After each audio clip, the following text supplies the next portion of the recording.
this market is imperfect. And really, we don't go about complaining about the imperfection of the market. It's really innovating and finding solutions to the problems that exist in the market. So what have we done? We developed the help to own product, which is basically an equity loan to people on low income. We give them an interest-free loan for up to 5 years to pay for 40% of the cost of the house. That immediately brings the pricing of the house into a position where most of those people who could not afford them can afford them. And that product is now being validated by significant support, $6 million worth of concessionary financing from the African Development Bank, its largest investment in housing in its history. The second thing we have done is to say, look, for people on low income, it's likely that, in fact, it's certain that many of them, regardless of what you do, and Professor Nubi mentioned that, they can't afford a mortgage. So we established a rental housing fund that says, look, we would put these properties out for rental, and therefore you can pay a rental but retain an option to buy. So in the Nasarawa scheme, there are at least 120 staff of a major federal agency who are there paying rents. And that approach has enabled us to ensure that a proportion of our home are occupied. Now, the second thing to address the demand issue was that taught us a lesson that we needed to be clear about what the role of the fund is. And the lessons out of that was we shouldn't be building.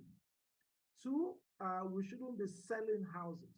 And therefore, the business model changed in 2020 to primarily providing financing for public and private sector developers. So we now have significant financial exposures through loans and equity in about 11 states across the Federation, and growing almost on a weekly basis.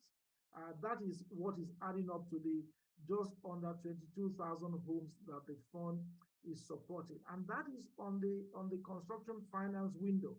But as I said, and I won't spend a lot of time on that, we're now working with 4 mortgage banks and 2 commercial banks to promote a help to own fund, which gives people on low income a significantly discounted finance to buy their own houses. I should state that this fund will allow us to offer 5,000 mortgages per annum to Nigerians on low income.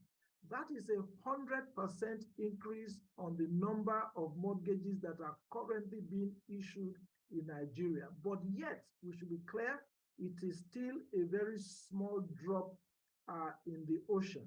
I think the big thing is around the rental housing fund, which we think addresses that big proportion of the population that Professor Nubi mentioned around Nigerians on low income who really, frankly, by nature of employment and the amount of money they earn, cannot access a mortgage no matter what we do. We are making very initial successes on that, and I think by the end of this month, we'll finance the first set of rental housing units across the country, including, and this is a major interest for us, housing for students. So we're on the verge of starting a loan for a major program of housing for students. But let me end here, because it's not just about building houses. It's also about enabling that those people who live in the houses actually have economic means to continue to pay for the houses that they live. So although, yes, we build houses and is a big part of what we do, our real focus and our engagement with government has been the possibility of housing helping to create jobs and to strengthen the economy. So what are we doing? I'll just give some big examples. On terms of our current financing program, we reckon that we need about 378,000 doors over the next 18 months. So rather than have a fairly disaggregated approach to these doors, we have a supply chain unit now that is working with bulk manufacturers. So in this case, the Timber Manufacturers Association of Nigeria, and this is just one example. We're looking at the same thing for other building components and doing a bulk deal with them that ensures that Nigerian factories, and I give one example, a gentleman who used to live in London invested in a factory in Ekiti making doors. It's hard to shut down that factory because he's been overwhelmed by Chinese imports of doors. We are reviving him, we're giving him a large forward order through the deal with the timber processors to make doors and therefore begin to create employment in that city, begin to reduce our exposure to import of doors. And the same thing is happening around ironmongeries, door fittings, and things like that. And that is the message that I think is giving us a hearing with government. That is not just about houses, that the investment in housing can actually come back in terms of increased tax revenue because you are getting many people off the streets into tax paying jobs. I think I'll stop there, Mr. Adebayo, and I don't want to bore you with too much statistics, but I hope that gives you a flavor about what the fund is doing. Thank you. On my way to Gambia, Mr. Mustafa. Yes, thank you very much, Festus. Stop calling me the Gambian man. I want you to give us the way forward for Nigeria. You have done business here. you have made enough mark and it's there for everybody to see. Please, from your experience, and what do you think? What mark will you give to us and what is the way forward?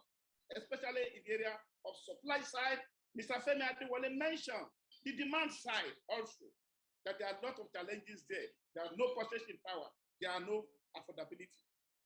Guys, listen, I mean, obviously, I want to bring some figures here and make some comparisons, and then plus look at a vision. I don't know how many of you do know that I have a vision to deliver 1 million homes for over the next 20 years. So challenges for me, having been in this industry, my business is now about 32 years old. But I have been involved in construction all my life, which is about almost 40, 45 years or so. So what I've realized in Africa, let's look at first the demand. The demand, when I came to Nigeria in 2012, I was told that the demand, this deficit was 17 million. And that figure never changed. I think we need to have a study where we tell us exactly what the demand is, but what the deficit is. But simple statistics will tell you that over the past 10 years, obviously it must shoot over 20 million now. Because we know the supply, it hasn't been that much. And there's population growth. So I came up with the vision to deliver 1 million homes across sub-Saharan Africa over the next 20 years. Now, if you break that down, one will add, oh, 1 million, that's a lot, because what have you done so far?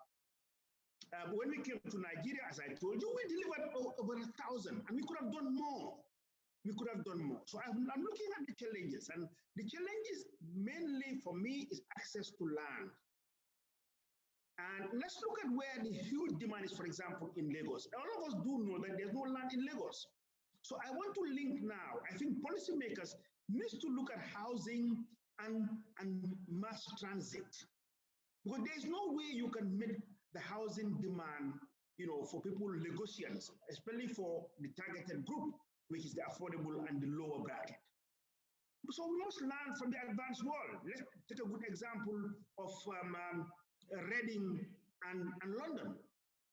By train, it's about less than 30 minutes. So can you imagine the same distance in Nigeria between Lagos and Ogun State, or where there is land available? So government must look at mass transit so that people can live in the suburbs and easily get into the city to work. So I think that's one of the major challenges, not only for Nigeria and Lagos, but also for all the urbanized the countries that are being urbanized very fast. We all know about mass rural-urban drift, which obviously on urbanization, it's very high in Africa. So in terms of numbers, now after declaring the vision to deliver, which is about 2 years ago, to deliver 1 million homes, we looked at Gambia. Gambia has a land mass of 11,500 square kilometers. Nigeria, we do know that it has about 924,000 square kilometers with a population of 200 million. Gambia has a population of 2.5 million and a land mass of 11,500 square kilometers. Either way, what it works out to be is that Gambia is 1.25% of Nigeria, both in population and also in landmass. But I have successfully launched the development of a new city. So as one developer, I am providing 5,000 homes. 5,000 homes over the next 20 years, which is long term, which most developers don't do and governments don't do. So the supply on that, I am supplying annually 250 homes. Now, some of my friends in Nigeria, I mean, like Benga or Lenians, oh, I know Gambia very well, but who's buying? But we've sold out our targeted 100, now we're selling actually 150% of what we targeted to sell in a year. We have sold 150 units out of our first target of 100. So there's demand. So therefore, if you look at in proportions, if we're building in Gambia 5,000 homes, what I expect that a developer like me in Nigeria, it should be 400,000 homes that I need to build over the next 20 years. Now break that down into yearly, we should deliver 20,000 homes. And we are confident that if one has got all the parameters right, meaning land being allocated, I think there is a demand, and for a certain bracket, there's a huge, people will pay for it. We should have been able to supply, something like between 10,000 to 15,000 homes, because you scale up. If you came to Port Harcourt and you saw how we built our units, we used technology to develop, to build those units. And it was built very fast. Within 3 years, we built about almost 700 apartments, built and delivered. So for me, in summarizing, the solution for housing delivery in Africa, first is to have a long-term vision, because housing delivery is very well politicized. For example, the APC government 7 years ago when they came in, I looked at their manifesto, they said they were going to deliver in their first year 1 million homes, and subsequently another 2 million. We all know that they haven't delivered even a fraction of that. So I think in our own countries, we need to first look at long term, just like what they do in the advanced world, and look, this is the deficit, that's what we want to supply over this period, then break it down. Again, mass transit, we must invest in mass transit. That's the solution, because there are land available in some places, but with good transport and communication, you can easily get there. The other thing is the development of micro cities and new cities, which is exactly what we are doing in the Gambia. I mean, in the Gambia, I'm sure you, Festus, you do get my postings all the time. But what I did was to move away from the city where everybody was, fighting for land. I moved away 50 kilometers away. Even my own staff were not convinced that we will sell. But we've seen the examples of what happened in Abuja. When Lagos at the time, which is only about 40 years ago, look at Abuja today. Abuja is young, correct me if I'm wrong. So I think states needs to do that rather than in rivers everybody just trying to live in Port Harcourt. You need to look at the outskirts, exactly like what they were trying to do with the Greater Port Harcourt project, and then invest a lot on mass housing, good road and rail infrastructure. So I would like to summarize, just stop there, Festus.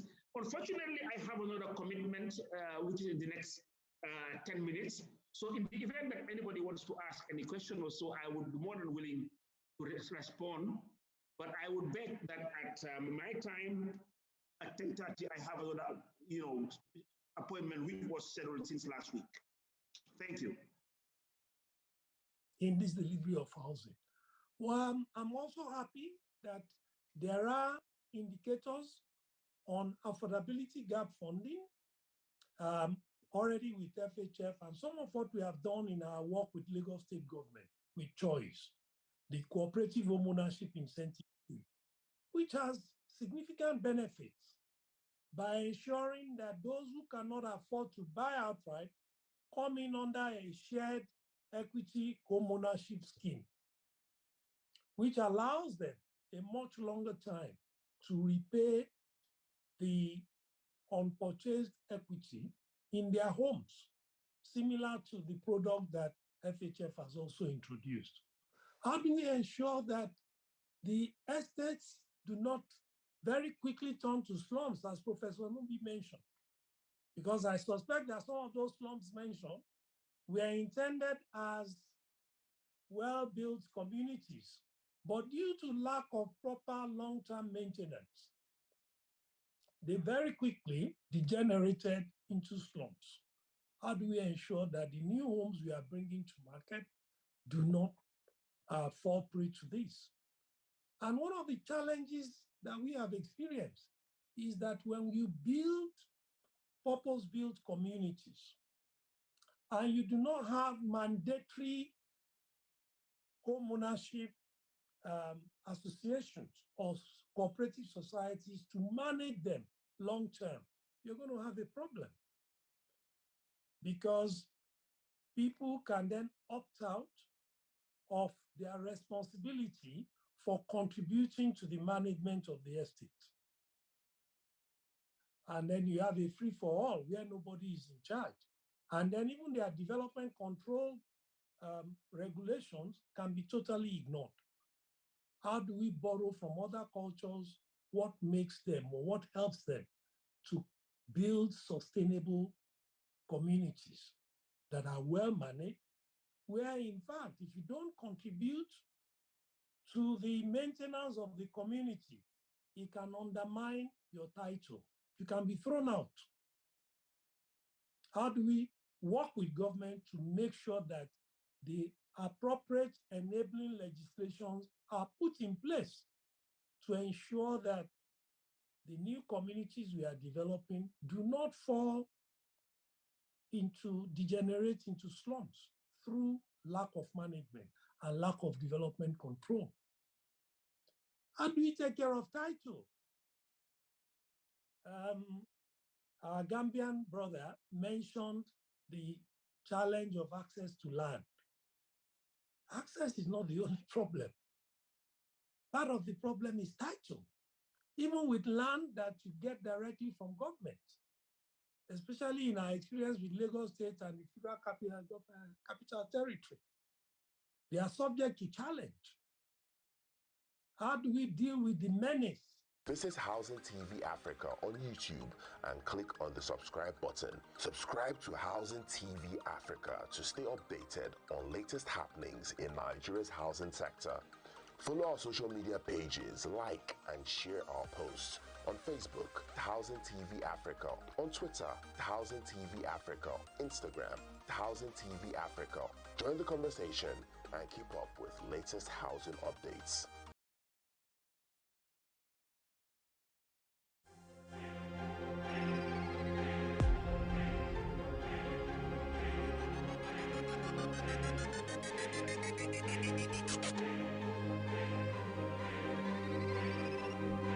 Housing TV Africa, your first in housing news.